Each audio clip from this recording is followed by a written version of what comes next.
Well, definitely the issue of flood risk in Chelsea is a huge one.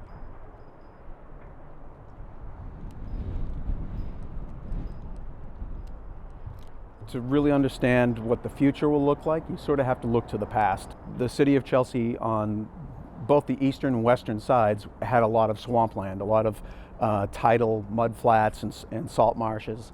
Over the years, like by the beginning of the 20th century, they were filling in all those marshlands. You'll find a lot of the industrial properties down there, but then you'll also find housing authority properties. So a lot of low-income folks are located in a Chelsea Housing Authority building that might be in former wetlands that have been filled in, and then housing was built there for low-income folks. And those same filled-in areas are the first areas that will be getting flooded.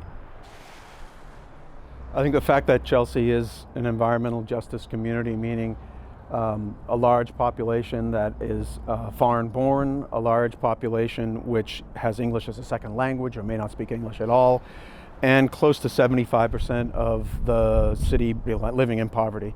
In the context of climate change, it means their resiliency, their ability to really recover from some of these hits is really limited.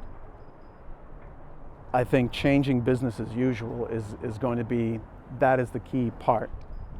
The future could be that we didn't approve that big development project in the waterfront and we said, let's hold off, let's do some marshland restoration, or let's just make this an open space that can be used by the community, and then when it gets flooded, we haven't lost any assets. So we have those two options. One is a benefit for all over the long term, and the other option, if business as usual, is sort of a short-term benefit for just a few people.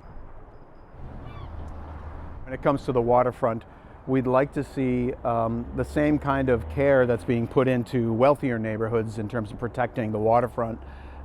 We would like to see that here, but not at the expense of keeping the neighborhood amenable towards having low-income folks living there so that they can enjoy that waterfront, and it's not that we're improving things just for the benefit of the next population that comes in.